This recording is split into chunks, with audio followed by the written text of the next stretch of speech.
teman-teman kita udah ada form internal yang kita kasih ke teman-teman, teman-teman isi, jawab, interview, masuk, baru kita minta ijazah. Oh, berarti nggak penting ya bang? Kayak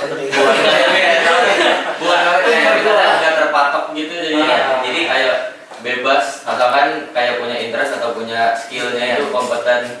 Iya karena udah masuk dunia kerja biasanya memang kebutuhannya adalah yang sesuai dengan kriteria kan. Cuma ya pasti pengetahuan tentang isu lingkungan itu juga jadi poin-poin lebih gitu. Termasuk misalkan juga tentang bagaimana dia aktif di organisasi gitu ya, baik itu di dalam kampus atau di luar kampus, itu jadi pertimbangan yang lebih juga gitu. Karena ya Greenpeace kan organisasi gitu ya, banyak kerja-kerjanya yang memang kurang lebih gitu ya, banyak sekali tentang mirip lah dengan apa yang dilakukan teman-teman ya, advokasi, kemudian konsolidasi, ya macam-macam lah, mobilisasi pendanaan masyarakat dan sebagainya. Ya intinya mirip-mirip, jadi ada beberapa poin yang memang jadi poin lebih lah kalau misalkan kawan-kawan gitu yang nanti kemudian berniat bergabung menjadi bagian dari Greenpeace, itu jadi poin yang penting penting. Tapi ada beberapa skill yang memang harus sesuai sama jurusan. Misalkan digital, bahkan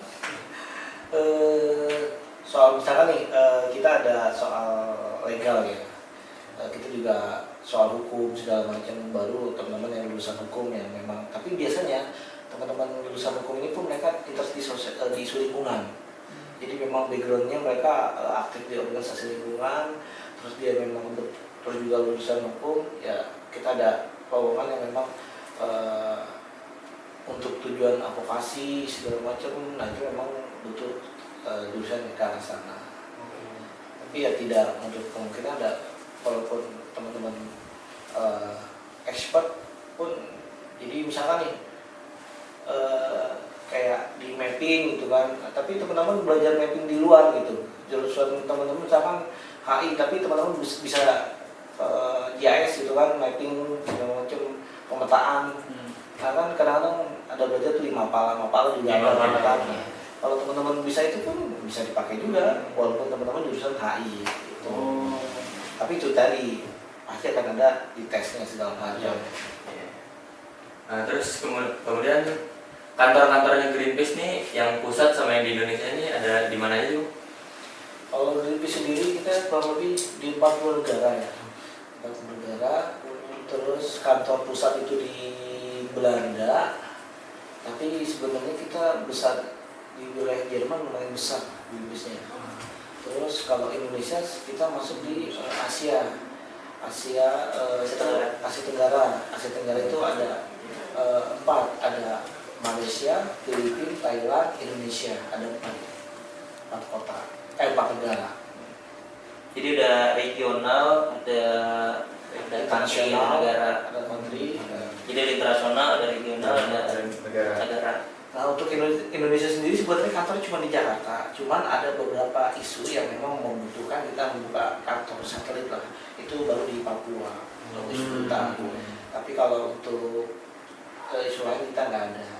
Karena emang lagi Greenpeace fokusnya di Papua ya sekarang ini. Oke, sekarang gantian saya lagi yang nanya, karena dari tadi cowok-cowok semua yang nanya. Ini pertanyaan untuk Bang Fauzi dengan Bang Raffi aja deh, lebih enak dipanggil Bang Raffi. Oke. Untuk Greenpeace sendiri ini, gimana sih cara kita untuk bisa jadi volunteer di Greenpeace-nya? Ya, jadi volunteer sebenarnya sangat mudah di Greenpeace ini, sangat terbuka banget, dan teman-teman bisa daftar melalui website Greenpeace. Untuk prosesnya, jadi proses pertama teman-teman mendaftar di website kita, lalu yang kedua teman-teman akan mendapatkan undangan untuk pertemuan. Nah, pertemuan ini kita menyebutnya induksi atau orientasi.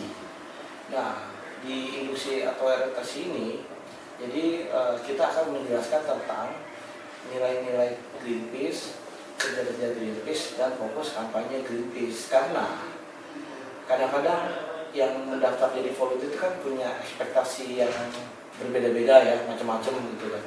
Nah, kita adakan pertemuan ini dulu. Jadi kita jelaskan secara detail tentang kerja kami, fokus kampanye kami, terus nilai-nilai kami. Nah, kalau setuju di pertemuan itu teman-teman bisa nanti bisa gabung. Bahkan ada, oh ternyata saya punya ekspektasi berbeda. Ada, contohnya ada beberapa teman-teman yang memang misalkan dia bergabung ke kami, dia tidak suka dengan sirkus lumba-lumba karena dia punya sangat peduli sama lumba-lumba gitu kan. Dan dia berharap kita juga dia masuk ke Greenpeace untuk mengkampanyekan soal sirkus lumba-lumba ini. Nah, tapi kan setiap organisasi punya isu masing-masing kan. Kita punya keterbatasan, kita punya isu fokus, karena setiap kita membangun sebuah kampanye itu berdasarkan riset yang cukup panjang. Nggak cuma sekali, 2 hari, sebulan, 2 bulan, tapi benar-benar ada riset, pertimbangan, segala macam, mempunyai data-data. Dan itu tidak bisa, kalau ada isu lingkungan yang baru, nih, misalkan kita tidak langsung handle, kecuali misalkan ada kebutuhan konflik yang benar-benar kita tahu dan kita jelas dan langsung kita bisa dukung gitu. Tapi kalau untuk isu-isu yang lain misalkan ya kita nggak bisa, walaupun itu sama-sama isu soal binatang misalkan, kalau isu lingkungan ya kita nggak bisa. Jadi dari situ akhirnya di induksi ini dipertemukan, kalau teman-teman setuju nanti teman-teman akan dikirimkan email lagi untuk join. Setelah itu teman-teman setelah join baru nanti kita akan kabari untuk kegiatannya, bisa melalui email, bisa melalui grup WhatsApp gitu. Seperti itu prosedur untuk menjadi volunteer di Greenpeace. Simple, mudah, sederhana. Nggak yang repot-repot. Nggak ada peraturan, nggak ada aturan harus apa, harus semester menyertakan CV, paling ini sih Nggak yang ada jadi batasan umur juga. Oh, nggak ada. Oh, nggak ada batasan umur ya, Pak? Berapa? Ada. Oh, maksudnya yang paling under ya? Oh. Yang paling jelas. Maksudnya gimana? Yang bawahnya. Bahkan kita minimal 18 tahun. Punya KTP. Punya KTP Tahun minimal. Ya. Berarti di guru semester ini juga bisa sih Bang. Bisa nih kita. Kalau Saat ini pun daftar aja dulu. habis ini juga Habis ini bisa. Habis ini bisa. Oke. Mungkin tambah sedikit ya soal bergabung jadi volunteer. Ada beberapa case yang memang di luar prosedur kadang-kadang. Misalkan di daerah, misalkan melalui jaringan teman di suatu daerah. Misalkan kita ada di Papua nih, misalkan nih di Papua kan mungkin nggak banyak teman-teman yang daftar melalui internet gitu ya. Udah ini disebar. Jadi formulirnya misalkan atau ajakannya disebar melalui grup-grup WhatsApp masing-masing gitu kan. Ini ada yang mau, nah nanti baru nih mereka daftar secara manual, datang terus langsung pertemuan secara offline gitu. Jadi ada beberapa case yang memang tidak mengikuti prosedurnya, tapi proses sama semua akan diinput ke dalam database Greenpeace. Oke, terima kasih untuk Bang Fauzi dan Bang Raffi yang sudah menyempatkan waktunya buat berbincang dengan kita dari Universitas Kristen Indonesia. Kami sangat bersyukur karena hari ini benar-benar wah luar biasa, kita bisa menambah wawasan kita tentang Greenpeace gitu. Jadi kita teman-teman Universitas Kristen Indonesia dengan sangat-sangat besar mengucapkan terima kasih kepada Bang Haris dan Bang Raffi sudah menyempatkan waktunya. Dengan demikian kami mengakhiri wawancara ini. Terima kasih sebelumnya buat teman-teman di sini yang mau join Greenpeace, boleh langsung daftar. Siap. Iya, terima kasih juga sudah mau berkunjung. Kita sangat terbuka ya, misalkan nanti ada kolaborasi ataupun teman-teman mau membahas suatu isu nih yang ada di Greenpeace di kampus teman-teman, silakan. Jadi misalkan ya diskusi, entah itu kalian menyebutnya seminar ataupun lomba atau apapun ya, karena memang kita sering juga diundang untuk mengisi mengangkat sebuah isu kami, sharing soal isu kami kepada teman-teman di wilayah kampus gitu.